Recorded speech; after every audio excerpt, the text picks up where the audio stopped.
Hello students, in this video I am going to explain 10th chapter of environment for class 4th. Chapter 10 kabaddi. Students इस chapter में हम हमारे देश का बहुत ही पुराने और प्रसिद्ध खेल के बारे में पढ़ने वाले हैं जो कि है कबड्डी. पिक्चर में से हम देख सकते हैं कि दो टीम्स के बीच में एक मैच चल रहा है और गर्ल्स जो हैं वो कबड्डी खेल रहे हैं. Kabaddi kabaddi kabaddi, out out, all the girls shouted loudly.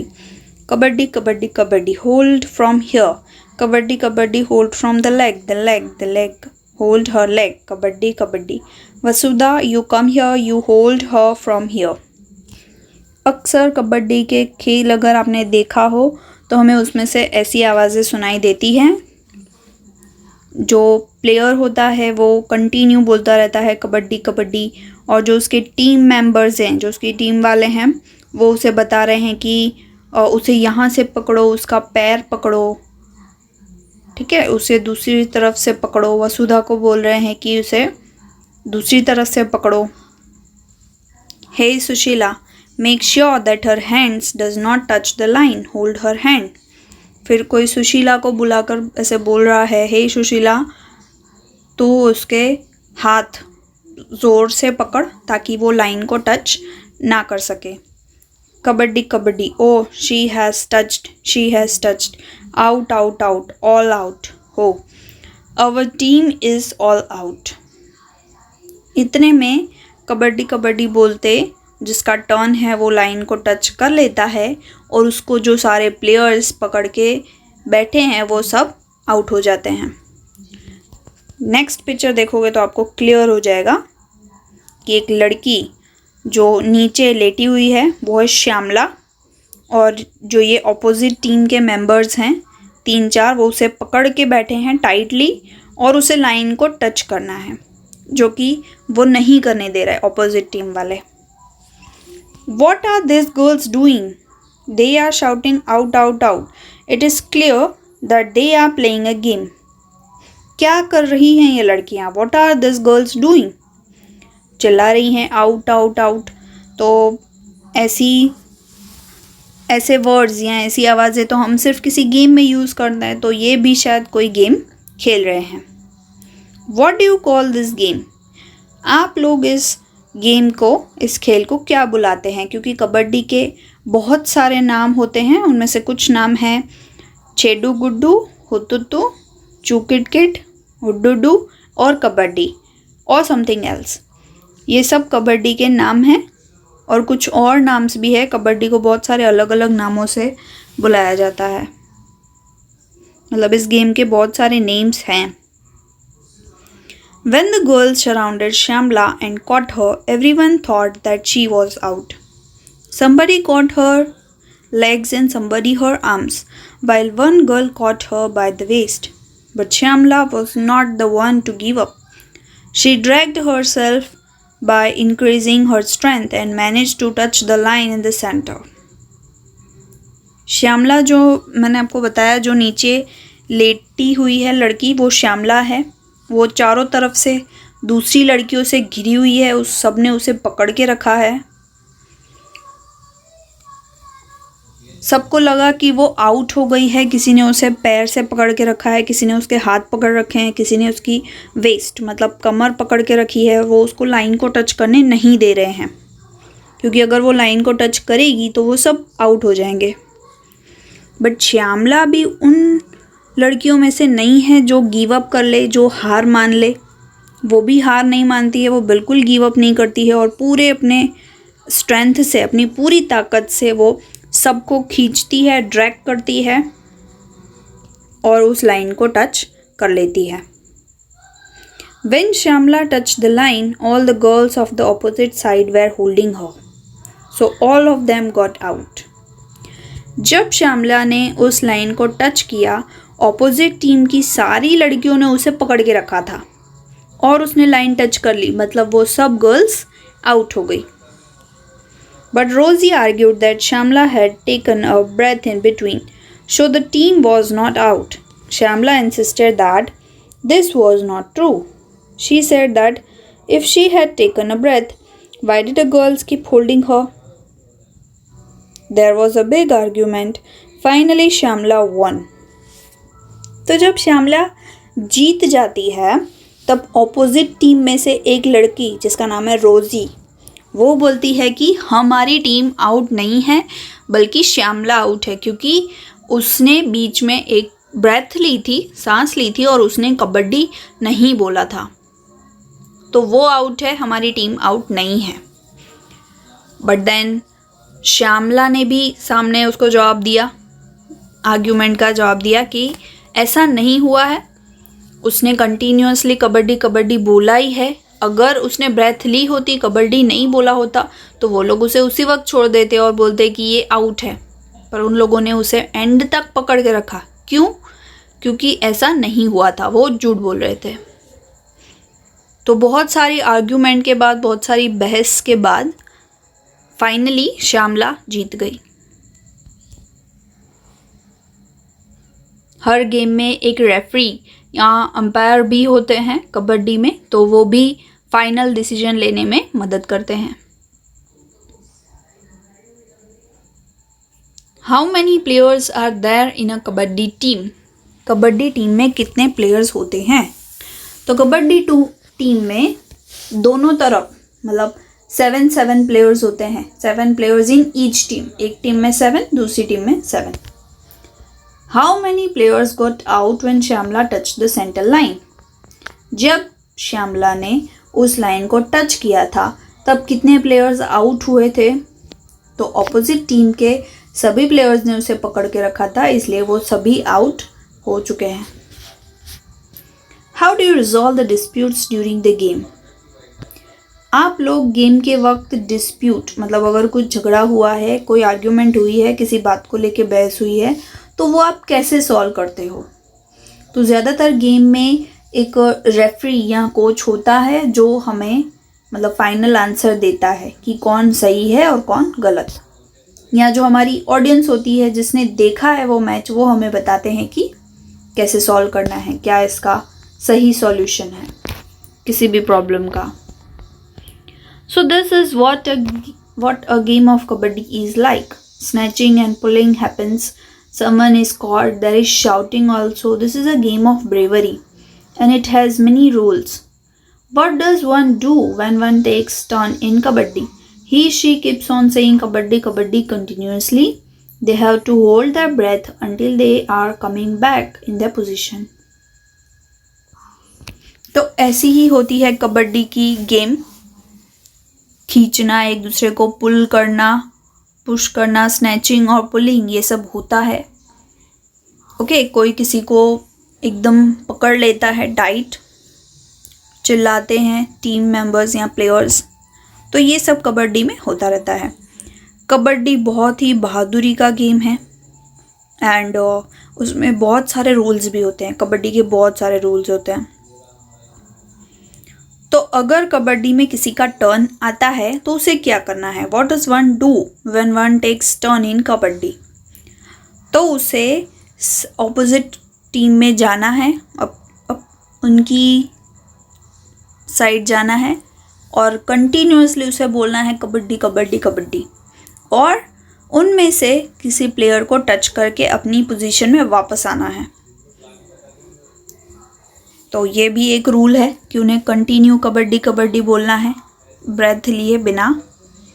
When you are taking your turn, be careful. You have to use your body and mind too. You have to pay attention all around. जब भी आपका turn आता है, जब भी आपकी बारी आती है, आपको बहुत केयरफुल रहना है, बहुत ध्यान से खेलना है ये गेम। हमें इसमें हमारी बॉडी और माइंड मतलब शरीर और दिमाग, हमें दोनों यूज़ करना है और हमारी अटेंशन हमें चारों तरफ रखनी है। Okay? When you touch the line of other team, take care that nobody from their team will catch you. How much you have to be careful. जब भी आप सामने वाली टीम में जाते हो तो आपको ध्यान रखना है कि आपको कोई पकड़ ना ले। तो मतलब इतना आपको केयरफुल रहना है, और ये बिल्कुल भी इजी गेम नहीं होती। It's very tough to play. Hold your breath saying kabaddi kabaddi. How many times could you say it? ऐसे ही आप घर पे ट्राई कीजिएगा, कोई ज़बरदस्ती नहीं है, बट ट्राई कीजिएगा कंटिन्यूसली कबड्डी कबड्डी बोलने का, कि आप कितने टाइम तक बोल पाते हैं. When you go to play kabaddi, focus your attention on your legs, arms and eyes.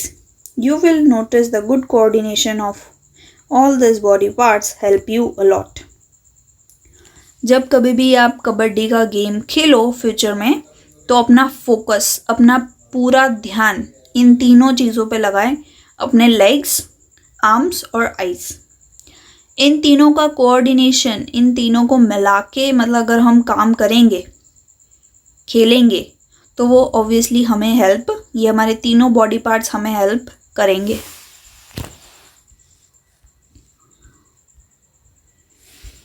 Karnam Malleswari, अब जो हम फर्स्ट पिक्चर देख रहे हैं राइट साइड, वो कर्णम मलेश्वरी की है. Karnam Malleshwari is a weight lifter. She lives in Andhra Pradesh. Her father is a police constable. Maleshwari started lifting weight when she was 12 years old.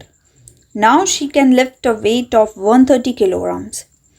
Karnam has won 29 medals in the international events. Her four sisters also practice weightlifting. अब हम बात कर रहे हैं कर्णम मलेश्वरी की, जो कि एक वेट लिफ्टर है. वेट लिफ्टर मतलब जो हैवी वेट्स उठाते हैं. शी लिव्स इन आंध्र प्रदेश. वो आंध्र प्रदेश में रहती है. उसके फादर जो है वो पुलिस कांस्टेबल हैं. मलेश्वरी ने ये वेट लिफ्टिंग तब से शुरू की थी जब वो 12 इयर्स की थी, 12 साल की थी, तब से उसने वेट लिफ्टिंग शुरू किया था. आज वो now she can lift a weight of 130 kilograms. आज वो 130 kg तक का वेट भी उठा सकती है. Karnam has won 29 medals in international events. उसने आज तक हमारे इंडिया के लिए, खुद के लिए उसने आज 29 मेडल्स जीते हैं सारे इवेंट्स में, इंटरनेशनल इवेंट्स में. और उसकी जो 4 सिस्टर्स हैं वो भी वेट लिफ्टिंग की प्रैक्टिस कर रही हैं. Sarita Gaikwad was born in Karadiamba village of Dang district on 1st June 1994. तो सरिता गायकवाड़ की अगर हम बात करें तो उनका जन्म हुआ था कार्डियम्बा विलेज, कार्डियम्बा गांव में, जो कि डांग डिस्ट्रिक्ट में है. 1 जून 1994 डेट दी हुई है. 1 जून 1994 को उनका जन्म हुआ था. Sarita Laxmanbai Gaikwad is a Gujarati spinster. वो एक गुजराती स्पिंस्टर हैं. Her parents are busy with farming. उसके पेरेंट्स जो हैं वो खेती बाड़ी करते हैं, फार्मिंग करते हैं. She specialises in the 400 metres running race and 400 metres hurdles. She has won gold medals in women's 4x400 metres relay race at the 2018 Asian Games. Gujarat government has selected her as the brand ambassador for बेटी बचाओ अभियान. कुछ चीज़ों में वो बहुत माहिर है, specialised है. एक तो 400 मीटर्स की रनिंग रेस में और 400 मीटर्स की हर्डल रेस में उसने बहुत सारे मेडल्स जीते हैं. और 2018 एशियन गेम्स में भी उसने जो women's 4x4 metres relay race थी उसमें भी उसको गोल्ड मेडल मिला था. और गुजरात गवर्नमेंट ने, हमारे गुजरात की सरकार ने उसे चुना है as a brand ambassador for Beti Bachao अभियान. उसे बेटी बचाओ अभियान का ब्रांड एम्बेसडर बनाया गया है. Story of 3 sister. Look at this photograph. Don't they look like simple grandmothers but they are different. आप इन पिक्चर्स में देख सकते हो कि 3 ग्रैंड मदर्स खड़ी है, मतलब सिंपल ग्रैंड मदर्स, दादियाँ, which look like normal grandmothers but they are not, they are different. The picture is of 3 sister, Jwala, Leela and Heera. They live in Mumbai. All 3 of them played kabaddi and taught the game to others. ये picture 3 sisters की है जो कि मुंबई में रहती है और उनका नाम है ज्वाला, लीला और हीरा। ये तीनों ही कबड्डी गेम खेलते थे और दूसरों को सिखाते भी थे। तो ज्वाला बताती हैं कि Jwala tells, when we were young girls were not allowed to play this game. People thought that if girls play such rough games nobody would marry them. They also said that the girls had to wear boys' clothes to play kabaddi. That is why they stopped girls from playing. तो ज्वाला बताती है कि जब वो young girls थी, जब वो जवान थी, छोटी थी, 18-20 ईयर्स की, तब उन्हें कबड्डी मतलब उन जैसी गर्ल्स को कबड्डी खेलने नहीं दिया जाता था, क्योंकि लोग सोच रहे थे कि गर्ल्स को ऐसी रफ गेम्स नहीं खेलनी चाहिए क्योंकि फिर उनसे कोई शादी नहीं करेगा, जो कि पहले के लोग सोचते थे। They also said that the girls had to wear boys' clothes to play kabaddi. लोगों का ये भी मानना था कि कबड्डी खेलने के लिए गर्ल्स को बॉयज़ के कपड़े पहनने पड़ेंगे, जो कि गर्ल्स के लिए अच्छा नहीं है, उन्हें बॉयज़ के क्लोथ्स भी नहीं पहनने चाहिए, और इसीलिए लोग गर्ल्स को ऐसी गेम्स नहीं खेलने देते थे, जो कि अब काफ़ी बदलाव आया है और भी आना चाहिए। Girls should be supported to play every game. When they were young, their father died. Their mother and 2 mamas brought them up. Both uncle used to play kabaddi and kho-kho. They encouraged the 3 girls to play kabaddi. जब वो लोग young थे, छोटे थे, तभी उनके father की death हो गई थी, उनके फादर ऑफ हो चुके थे। तो उनकी मदर और उनके 2 मामास ने उन्हें बड़ा किया है। उन्हीं ने मतलब मदर और मामा ने ही उनको सपोर्ट किया है।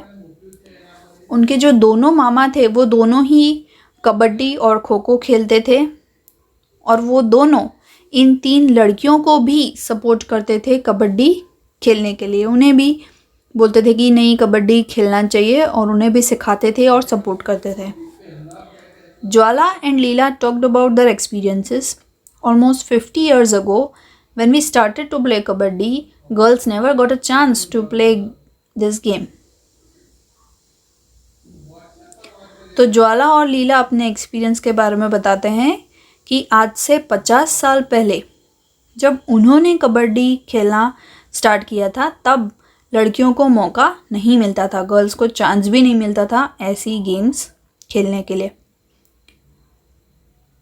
Parents did not let them play the game.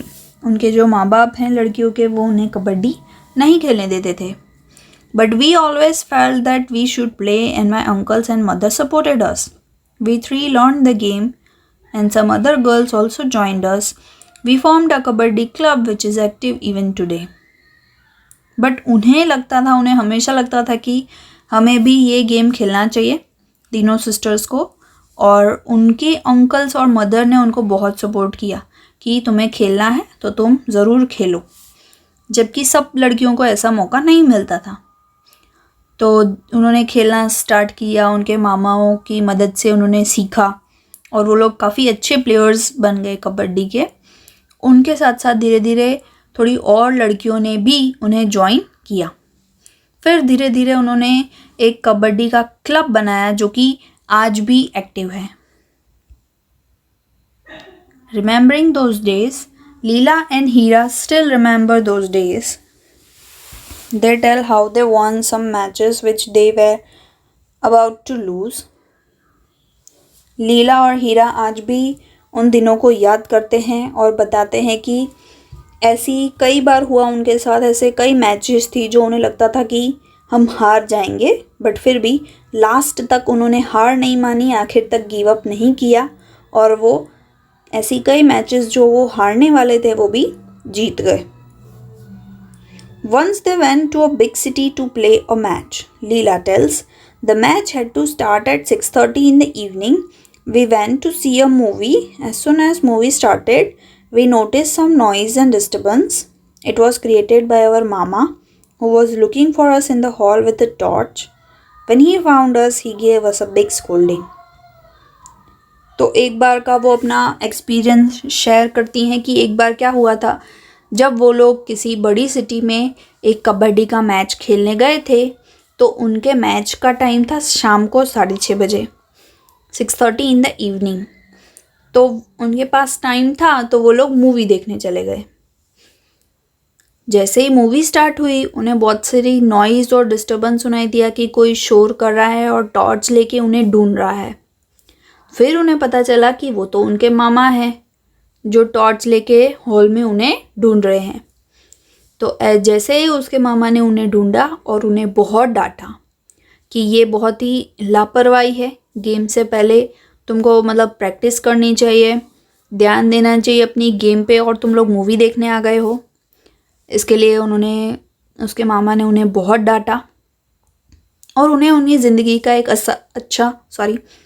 अच्छा लेसन मिला जो कि उन्होंने दोबारा नहीं किया। So this is all about the chapter. आप भी ऐसे फिजिकल गेम खेलें, it is very good for our health. This is about the chapter. I hope you understood. Thanks for watching.